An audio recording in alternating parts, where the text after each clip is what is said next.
Boss told me I couldn't take a smoke break if I wasn't smoking. I first started working at 17 as a housekeeper cleaning condos in downtown Toronto. It wasn't a bad gig. The building was under construction, finishing units and such, so there was quite a bit of dust, but other than that it was fairly easy work, and at the time I was getting above minimum wage. I was the only cleaner in the building, but I was good friends with the security guards and would hang out with them on most of my breaks. They were all smokers, and I noticed that they were taking small breaks, so if I happened to be near them when they were taking a smoke break, I would hang out with them. My boss was a sweet guy, but he did casually mention that the smoke breaks for smokers only and I couldn't just hang out with them. Next break I sat down with the security guards and they joked that I should just have a cigarette in my hand but not actually smoke it. That's when I decided to be a little bit creative with my malicious compliance. The next day I came into work with a small pack of sparklers. I kept them in my pocket, and when I saw the security guards taking a smoke break, I went out with them, pulled out a sparkler, lit it up, and just kind of stood there with them as the sparkler went off. We all had a good chuckle about it. The boss saw me and came outside, probably to talk to me about not taking a smoke break if I wasn't a smoker, but he saw the sparkler in my hand. The security guards pointed out that technically I was smoking as the sparkler was producing little bits of smoke. The boss laughed it off, apologized, and said that as long as I get my work done I can take smoke breaks with the others with or without the sparklers. They refused me an office. I complied. They regretted it. I got my first grown-up job while I was finishing my bachelor's degree. I was just getting started in a highly technical and emerging field. Very few people back then were doing this kind of work, and I seemed to have an aptitude for it, which is probably why I got a job before I had any credentials.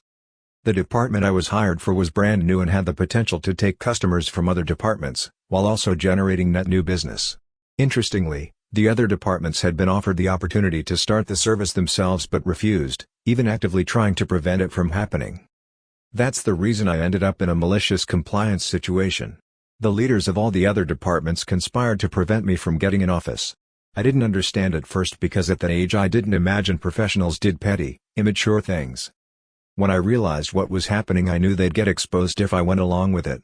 So I happily did my job wherever I could find a place, which often ended up being in the mailroom, where lots of people would notice. I hoped maybe the leaders would start to feel guilty or annoyed and change their minds. Or they'd be caught by their bosses. Either way, problem solved for me without a fight. Little did I know how well it would go. I started to be well liked by a lot of the leaders because I helped them with their computers. There was one leader who still inexplicably hated me. I never spoke with him, not even one word. But he continued to insist I did not need an office. I wasn't even the level of a secretary, according to him, which I took to be a dig at my lack of a degree. I heard about him saying that from a friend who was in the meeting when they talked about changing their minds. It's too bad for them they didn't change their minds, because the president came through the mailroom multiple times and finally stopped, clearly annoyed. "Why don't you work in your office?" That was my golden moment. I had complied politely with not having an office. I sweetly told the president, "I don't have an office." "What? Why not?" "There isn't room. No space available." "According to whom?" "Mr. So-and-so." "But you've been working here for, what, 3 months? They could have found space for you by now." The president was beet red at that point. I just smiled and said, "My understanding is there is no space." The president literally stomped upstairs to the offices of Mr. So-and-so. I distinctly heard the yelling from downstairs. People outside probably heard it. The president came and brought me upstairs to the conference room where the leaders were all seated looking down. There was a pile of keys on the table. I was afraid at that point. Was she having me pick someone's office to take? While that might have been sweet revenge, it wouldn't have been good for my working relationships with any of them. But no. She handed me a key to the conference room and said, "This is your office." She scooped up the rest of the keys, which I learned later were all their copies of the key to the conference room, and said, "Your office is the largest office on campus. Even bigger than mine. Enjoy." And she walked out. That was probably the best drop the mic moment I've ever seen in my life. And the story ends with my compliance not only winning me that office, but all the other leaders, except Mr. So-and-so, becoming great colleagues. How I don't listen to women ended in unemployment. I'm a woman in retail merchandising, which skews male in terms of employment statistics. Most guys I work with are okay, but as the company I started with literally took anyone who was signing on the day the recruiter visited the job center, that's how they got me, and the agencies we use to bulk numbers are even less picky. Some of the guys are, Not ideal coworkers. His story is about one of those. On many of our jobs there's a no smoking in the delivery yard rule. Unless that's where the smoking shelter is, you don't smoke out there. One client does not allow smoke breaks between 11 p.m. and 6 a.m. either, which irritates many of my coworkers due to the high level of nicotine addicts among them. If you get caught slipping into the yard for a crafty one, you're removed from the job, and possibly even the contract if you're a frequent offender. Cue this guy, we'll call him Puff.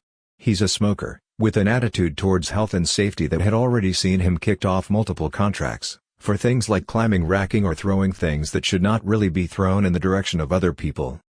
On this occasion I was the only woman on the team, and the only non-smoker.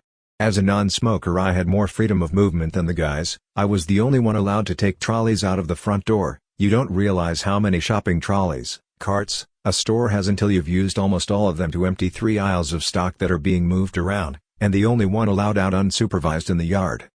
Now, no one liked Puff. He was rude, and a nightmare to be around. And he was an ass towards women.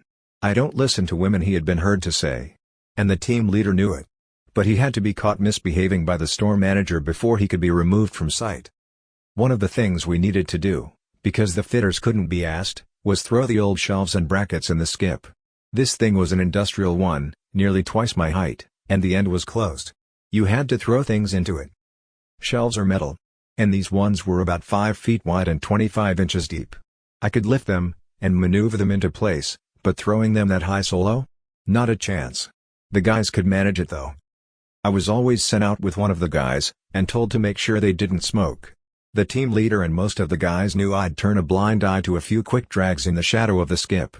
But everyone was getting fed up of Puff and his attitude problem.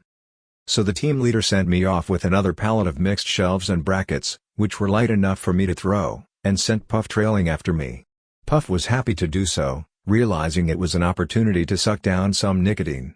Only instead of ducking behind the skip, where he'd be out of sight of both the cameras and the warehouse door, he leant against it in full sight of both and sparked up. "You know, you might want to go round the back so you're not spotted." "I don't listen to women," was the predictable reply. And he leant there, slowly smoking, in plain sight. I saw movement in the warehouse, a silhouette by the rack of the store's high-visibility hardware. I said nothing. "What do you think you're doing? You're not allowed to smoke out here. Why are you letting him smoke? He doesn't listen to women." The manager, needless to say, didn't want Puff to even finish the shift. And with most clients having red-carded him for various reasons, he was asked to find alternative employment. I need a degree to get promoted? Fine, I'll leave to get one. While I was a college student in the 80s, I accepted a job as a second-shift computer operator at a large regional bank. The job duties were processing all the checks and payments, printing statements and checks, running all the backups, and so on. On the day I showed up for the job, I learned that I wasn't getting the job but a lower one which physically loaded the check readers, loaded printer paper, signed checks, burst forms, and so on.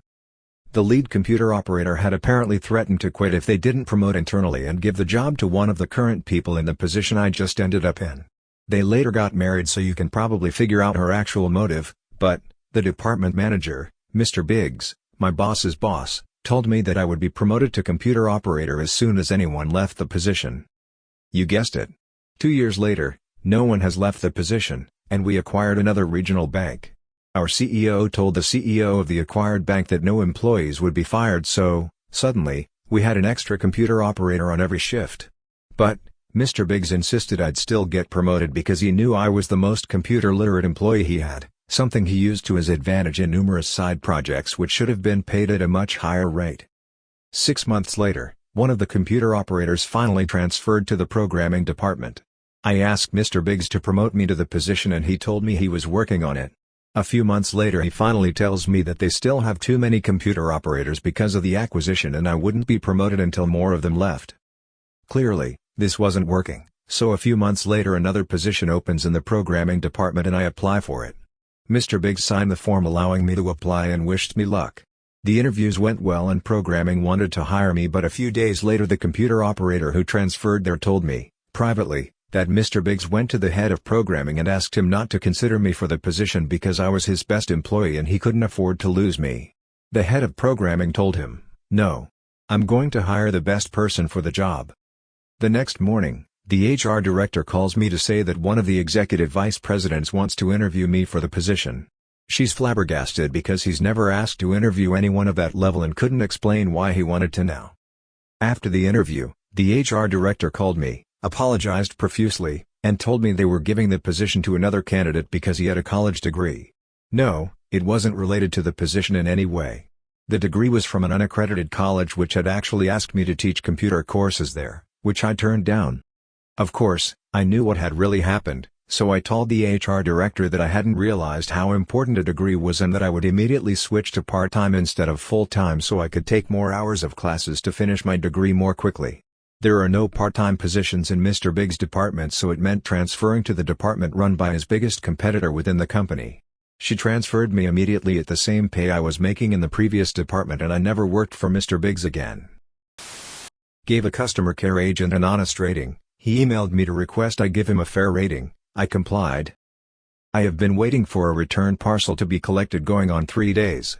In South Africa we don't leave anything outside as it will be stolen. You have to be present to collect or give a parcel. I logged the return on a Saturday and received a message they will collect it before 5 p.m. on the Monday.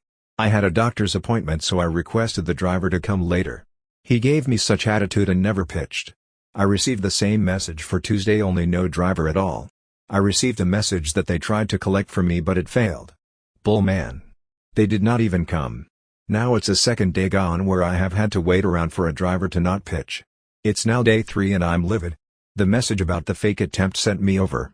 I contacted the company and complained, and the agent sent me the same damn message about it being collected before 5 p.m. that I've already been sent. I felt like he didn't take my complaint seriously or understood why I can't wait around all day anymore. 3 days of not being able to run errands, worrying about meetings being interrupted. I offered to change the option to dropping it off but they refused. So when the email to give feedback arrived, I gave him a bad report. I felt he didn't take the complaint seriously and that the least they could have done was ensure the driver arrived first thing to collect or give me an ETA. He then emailed me to tell me my feedback wasn't fair and that I should give a more fair feedback as he feels he did my best to help me. His best? By just emailing me the same message I'd already received 3 times? So I complied. I gave him the feedback he actually deserved. His best? How is telling me the same thing I've been told for 3 days now the best?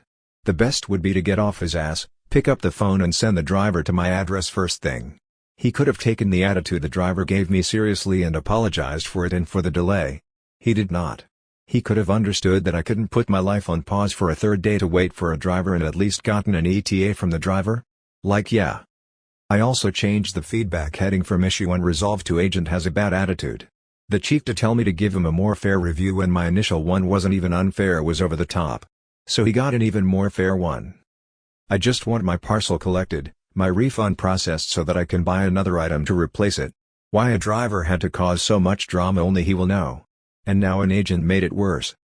Said agent has not emailed me since. However, within an hour the driver pitched up. Outcome accomplished.